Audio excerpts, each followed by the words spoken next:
Halo semuanya, perkenalkan nama saya Nidia Putri Sastia Putri dengan 18231018 dari program studi fisika. Di sini saya akan melakukan pengerjaan penugasan fisika komputasi, yaitu membuat jurnal dengan judul Integrasi Numerik Trapezoid untuk menghitung luas area terkena banjir berdasarkan data topografi.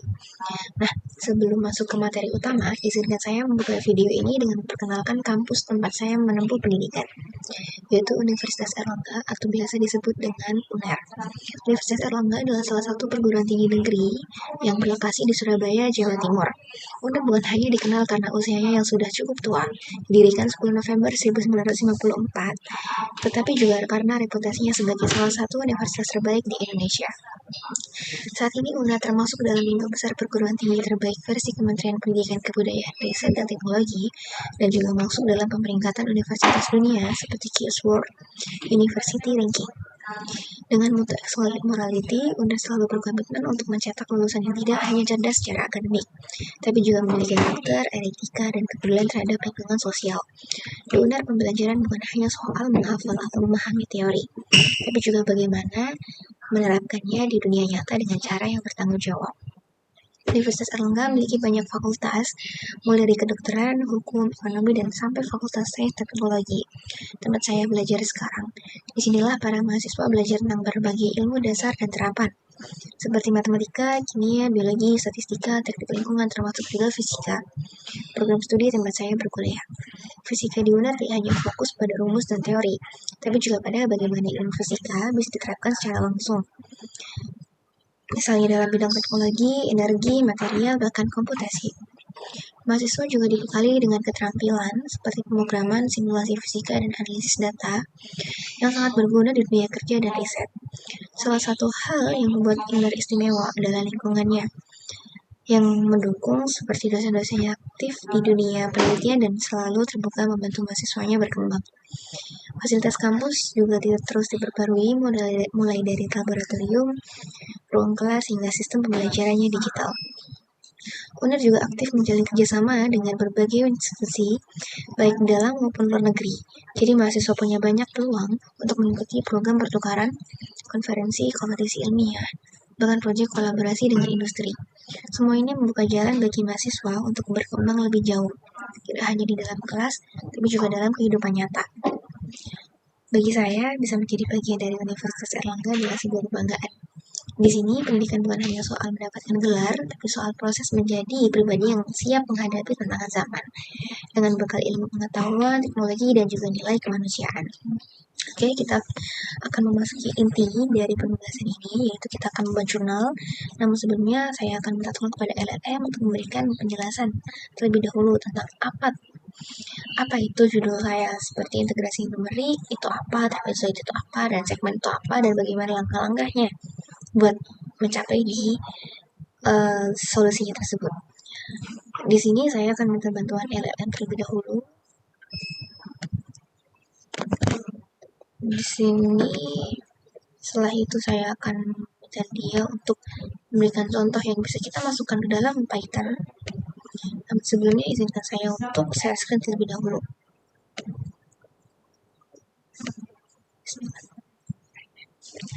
Dan di sini kita hilangkan. Oke. Dan di sini saya akan meminta bantuan kepada LLM.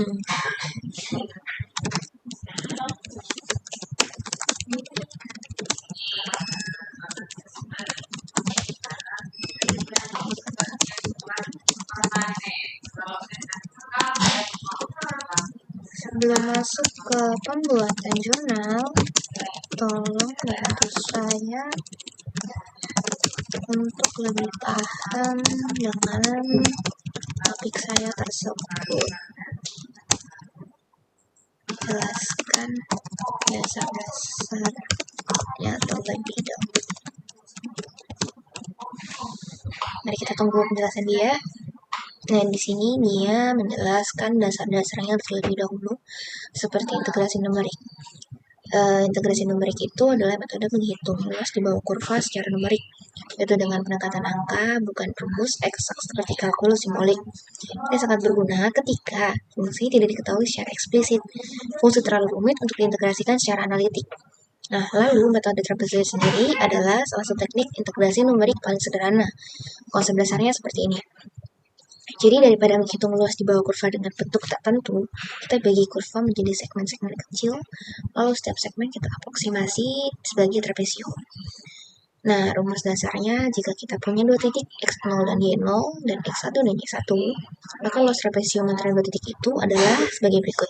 1/2 dikali x1 kurang x0 dikali y0 tambah y1. Jika kita punya banyak titik, kita bisa tambahkan sigma di depannya. Artinya, kita akan menjumlahkan semuanya. Lalu apa hubungannya dengan topografi dan banjir? Nah, data topografi adalah bentuk permukaan bumi atau elevasi atau ketinggian. Biasanya data topografi berupa data ketinggian dalam bentuk grid, data potongan melintang cross section dari permukaan tanah. Lalu banjir sendiri, saat terjadi banjir, air akan mengisi air yang lebih rendah. Dengan mengetahui permukaan tanah tadi, tinggi muka air misalnya 2 meter dari permukaan tertentu, kita bisa memperkirakan luas area yang tergenang tadi. Lalu bagaimana integrasi trapezoid digunakan? Jadi bayangkan kita punya potongan melintang cross section dari suatu area banjir. Kita tahu koordinat X jarak horizontal dan elevasi tanah ketinggian Y. Jika kita tahu tinggi airnya adalah 1,5 misalnya, kita bisa menentukan bagian-bagian yang terendam air, yaitu bagian yang di bawah 1,5 tadi, dan menghitung luas air yang menuju cross section tersebut menggunakan metode trapezoid. Jika kita punya banyak cross section, maka kita menggabungkan semuanya untuk memperkirakan volume atau luas banjir secara 3 dimensi. Oke.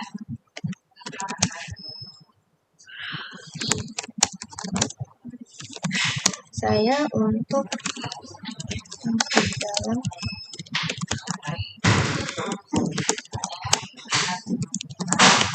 tentang rumus yang kita pakai.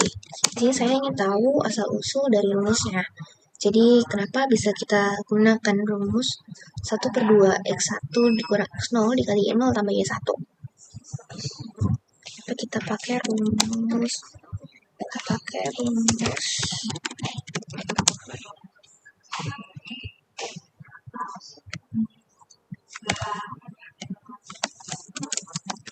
dari mana asalnya?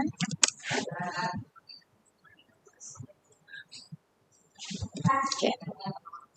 Jadi dari matematika kita kan punya rumus luas trapesium adalah 1/2 kali A tambah B dikali tingginya. Nah, jika kita punya trapesium seperti ini, sisi sejajarnya adalah Y0 dan Y1. Sisi sejajar adalah Y0 dan Y1. Ini adalah ketinggian titik awal dan titik akhir.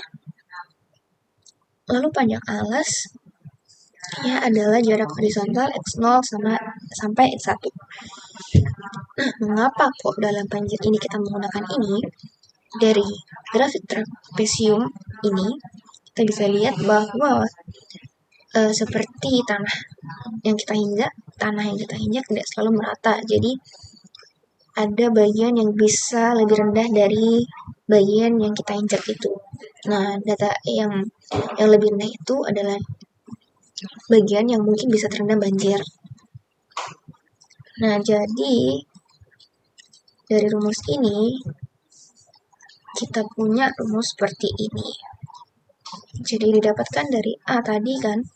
A tadi itu kita bisa masukkan kalau dia itu Y0 sama Y1 dan dikali X1 dikurang X0. Lalu interpretasi dalam konteks fungsi, kita punya fungsi fx yang kita tidak bisa melakukan integral eksak, kita bisa aproksimasi grafik tersebut dengan trapesium kecil. Misalnya kita punya titik-titik grid x0 y0, x1 y1, x2 y2, maka antara tiap dua titik kita bisa membuat satu trapesium seperti ini tadi, y1 ke y0 ke y1, lalu x1 ke x0. Nah, rumus umum untuk banyak titik kita dari rumus tadi ini kita tambahkan sigma di depannya, tambahkan summation di depannya. Kita jumlahkan semua trapesium dari titik I ke titik I plus 1. Rumus ini adalah jumlah dari semua luas trapesium individual, rumus kecil-kecil trapesium tadi.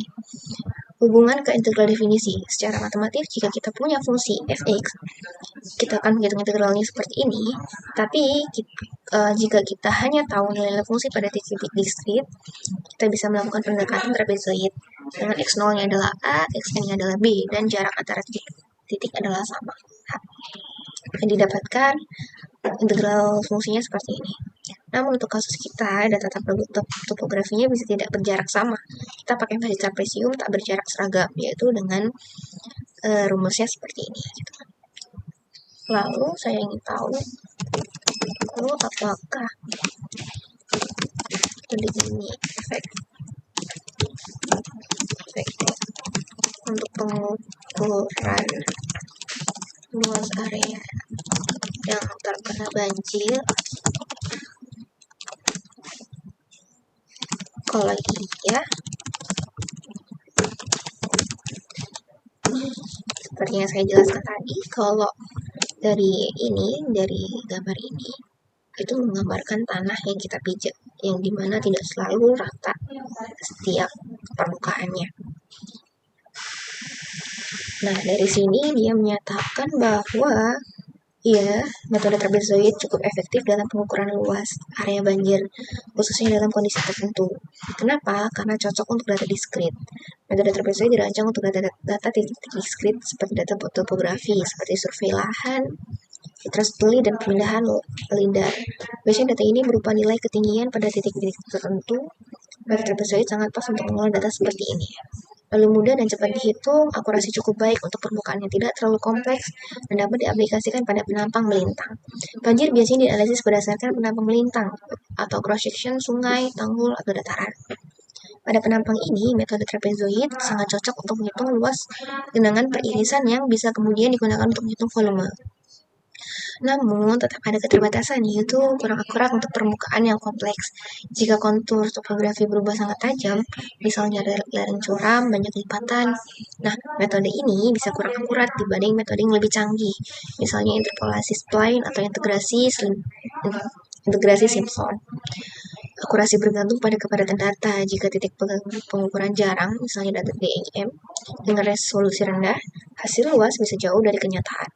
Lalu hanya mendekati, bukan mengganti simulasi hidrologi.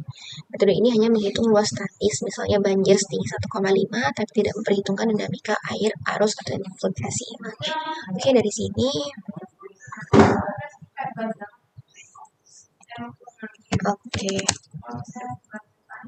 coba jelaskan dalam bentuk grafiknya. Bagaimana gambaran mengukur luas area yang terkena banjir. Saya ingin lebih tahu tentang area yang terkena banjir. Kita nanti analisis ke Python. Oke.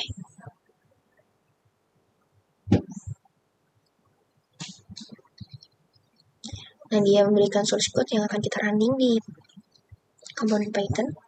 Dan di sini saya akan menggunakan komponen dari Python, yaitu Google Colab.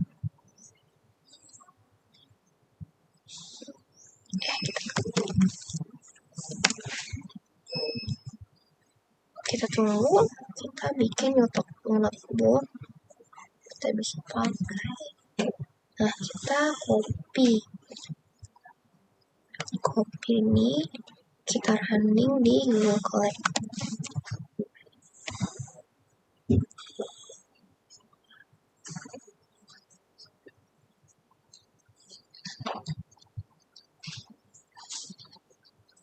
Nah, seperti ini.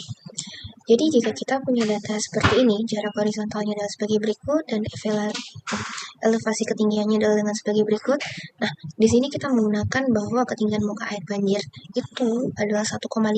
Jadi di bawah 1,5 akan terkena banjir. Nah, seperti ini di bawah 1,5 dia akan tergenang banjir. Nah, area yang biru ini adalah area yang terkena banjir. Nah, kita akan menghitung luas area tersebut dengan metode trapezoid. Nah, di sini permukaan tanahnya itu yang merah, karena seperti yang saya bilang tadi bahwa permukaan tanah tidak selalu rata, maka akan terjadi seperti ini. Nah, dari sini kita bisa menghitung area ini dengan pendekatan metode trapezoid. Nah, ini adalah ilustrasi menghitung luas area terkena banjir dengan metode trapezoid.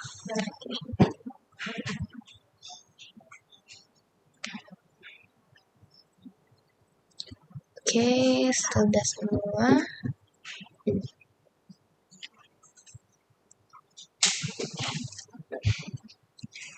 Tapi di sini saya ingin tahu kekurangan jika kita menggunakan metode ini.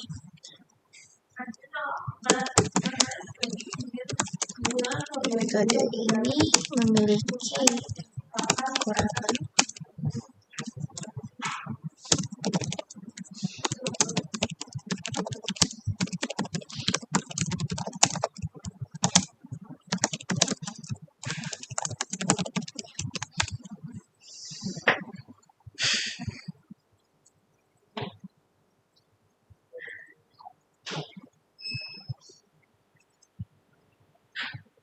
Oke, di sini tetap memiliki kekurangan. Jadi yang pertama itu akurasi terbatas pada permukaan yang kompleks.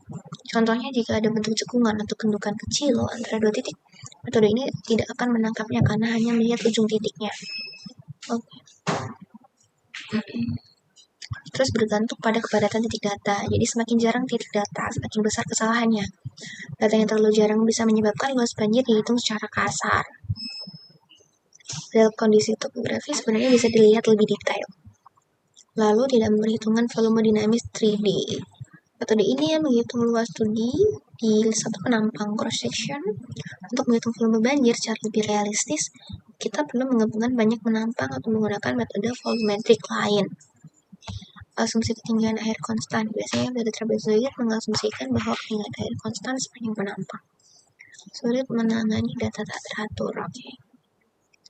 Tapi metode ini tetap berguna untuk estimasi cepat, pembuatan model awal, dan analisis berbasis potongan cross section, asalkan kita sadar akan keterbatasannya. Oke.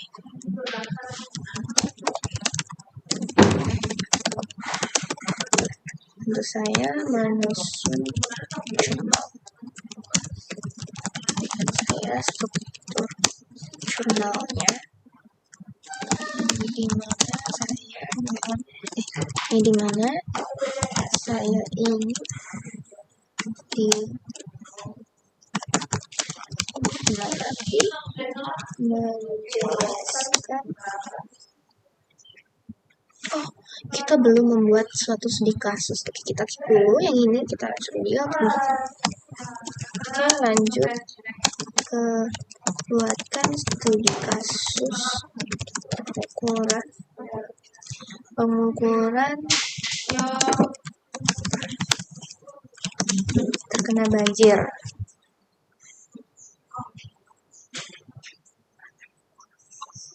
Nanti kita akan running di Python dan kita akan lihat luasnya berapa yang terkena banjir. Oke.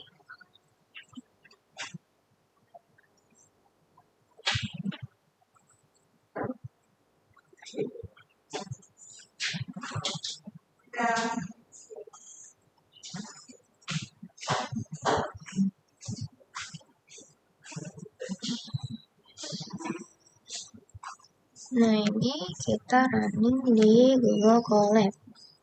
Tadi kita bikin di bawahnya, lalu kita running. Sini kita tahu.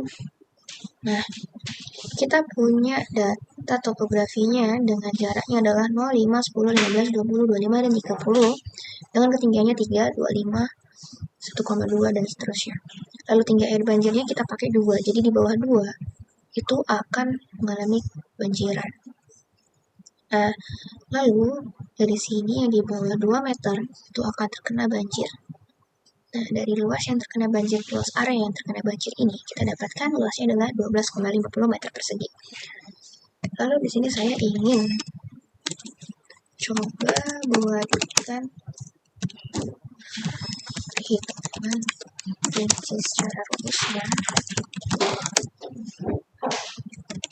untuk membandingkan dengannya output grafik. Jadi di sini saya ingin dia memberikan saya source code yang dimana itu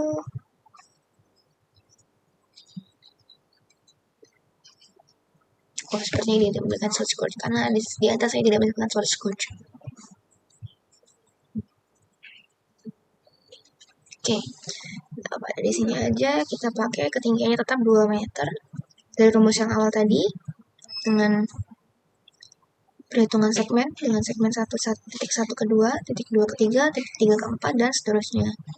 Lalu dari segmen 1 kita dapat 2, segmen 2 kita dapat 4,5, segmen 3 adalah 4,25, segmen 4-nya adalah 1,75 dan segmen ke-6-nya itu di atas 2 meter, maka dia tidak terkena banjir. Terus yang ini jadi kita total semuanya karena kita memiliki banyak titik atau banyak segmen, kita dapat 12,5 meter persegi sesuai dengan yang di Python tadi. Oke, kalau gitu kita lanjut ke penyusunan jurnal.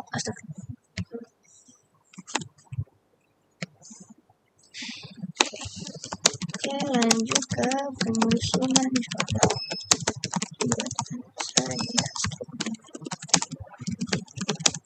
Jurnalnya dimana saya ini masuk di kasus ini dan penjelasannya serta saya semua teori masuk. Oke, di sini saya akan mengcover dulu.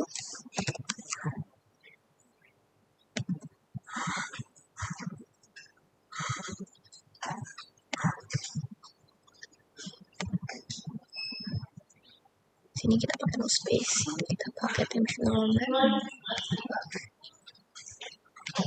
kita gede kan, terus kita tulis tadi judulnya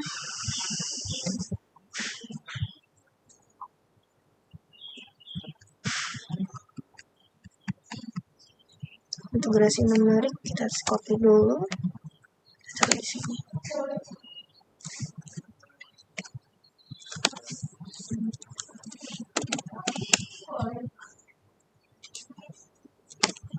Kita copy judul tadi.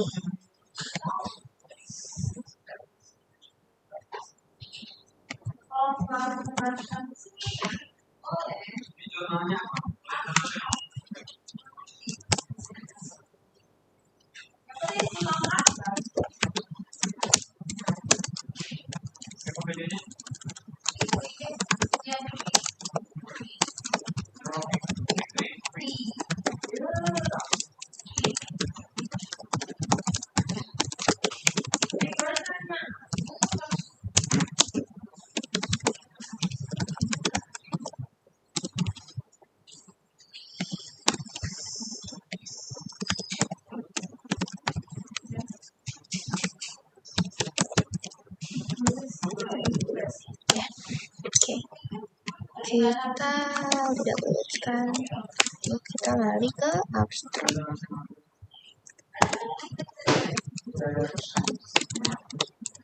Kita lihat di sini apakah dia keluar seperti itu. Oke.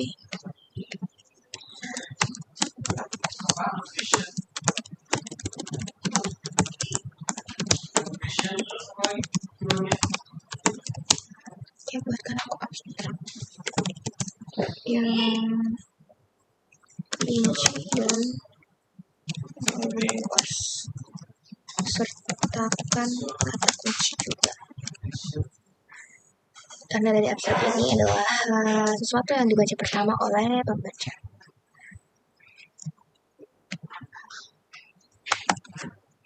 Kita copy, kita tuliskan ke sini. Notebook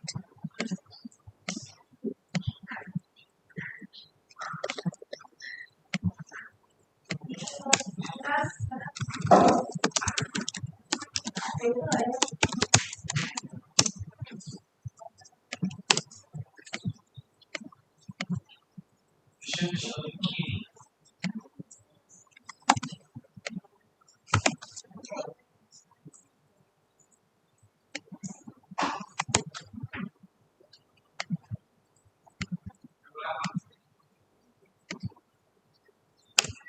kita lanjut ke pendahuluan.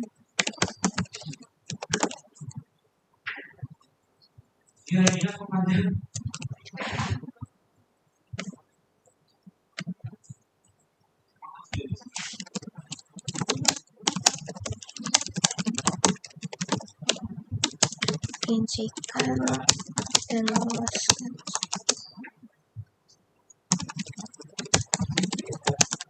abstrak agar pembaca mudah memahami.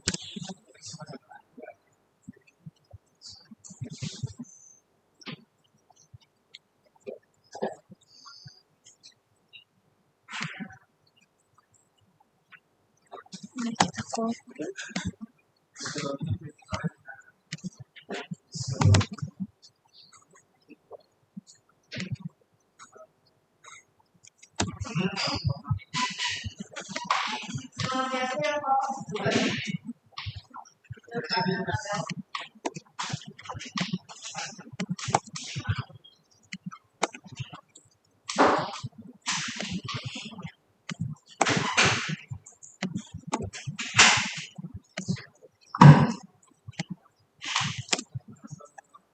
Oke, kita lanjut ke selanjutnya. Lanjut bagian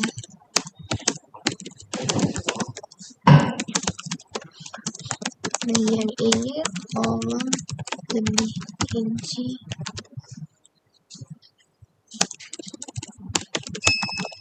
sangat rinci karena di sini ada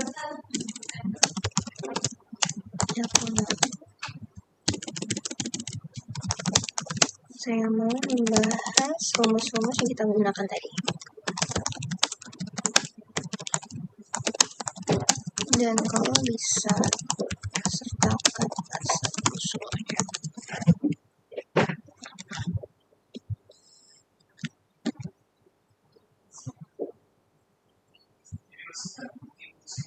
Oke, kita bagi layar biar lebih mudah dalam pengerjaannya.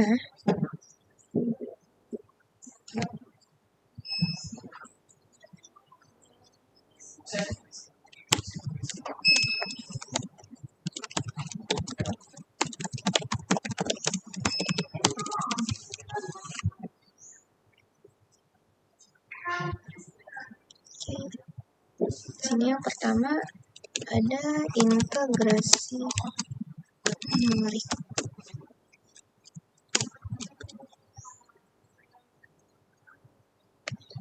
Nah, di sini kita tidak bisa mengcopy semuanya karena ada sesuatu yang harus kita equationkan. Jadi kita harus equation secara manual. Terus kita buka simbol equation.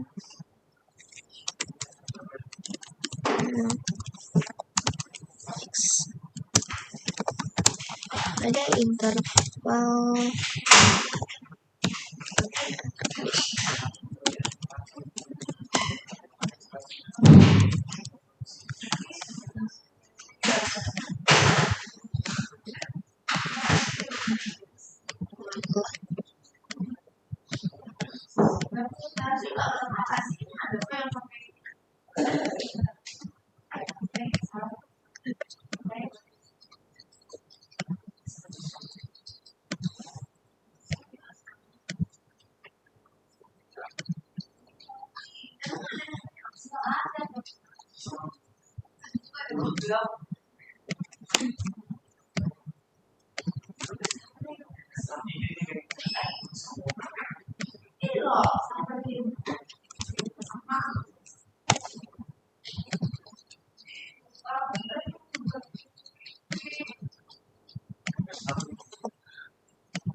terus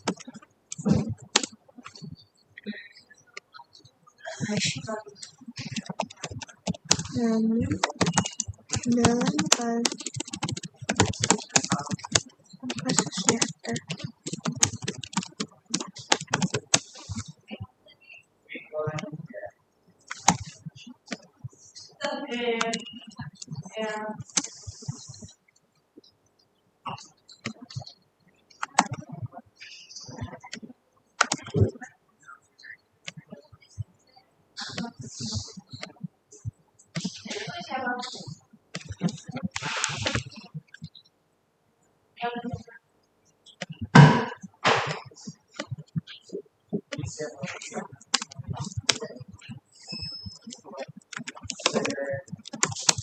pada trapezoid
kita harus pelan-pelan, kita harus masukkan equation secara manual karena tidak bisa kalau kita copy dari LLM-nya, nanti akan berantakan.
Oh, terbalik.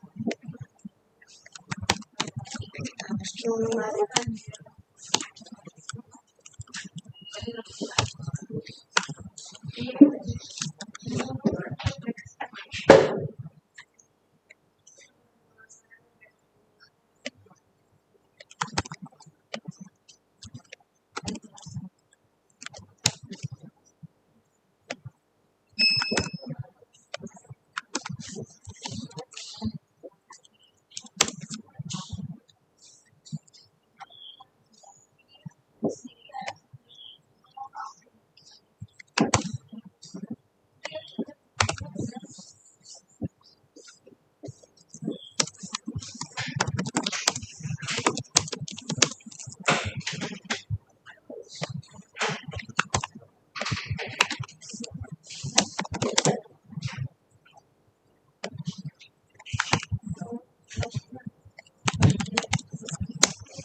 Pinter.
Hmm. Oh, no.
Lalu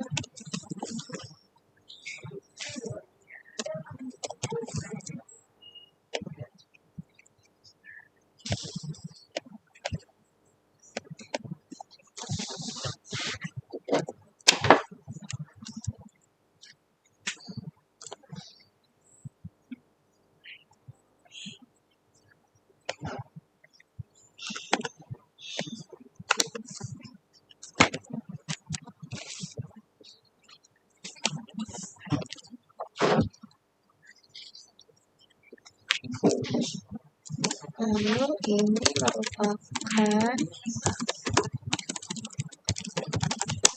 hasil penjumlahan luas resume.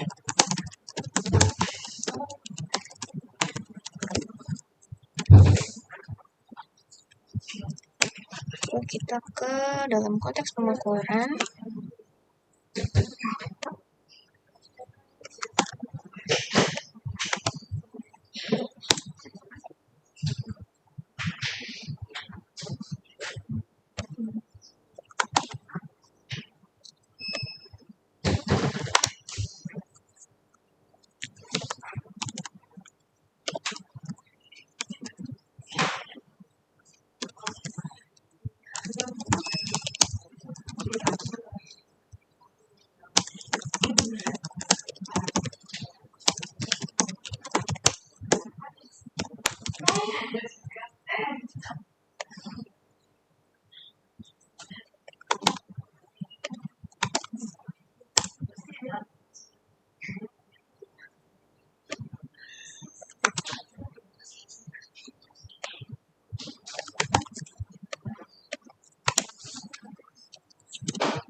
Oke,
kita lanjut ke metodologinya.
7 berarti kita ambil buat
Plastik.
Ini kita masukkan source code yang kita gunakan dalam kasus ini.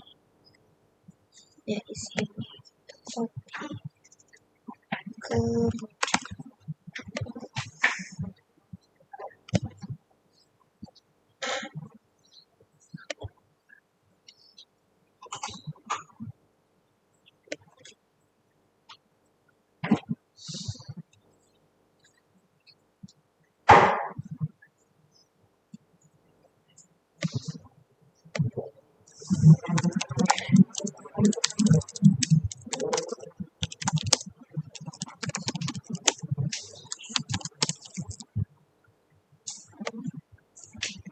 screenshot ini kita masukkan ke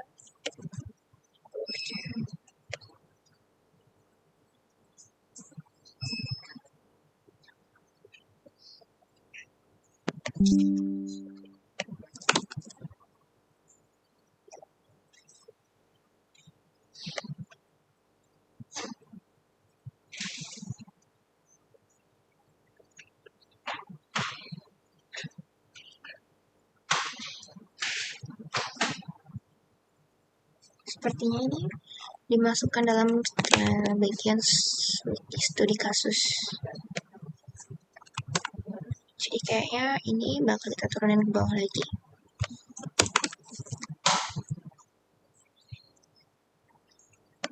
Oke, lanjut.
Selanjutnya kita masuk ke hasil dan pembahasan. Oke, ketik saya ini.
Oke, yang bagian terakhir yaitu kesimpulan dan daftar pustaka.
dalam bentuk jurnalnya kita ke 2 kolom.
Oh, oke.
Sekian dari video saya. Mohon maaf apabila ada kesalahan. Terima kasih. Wassalamualaikum warahmatullahi wabarakatuh.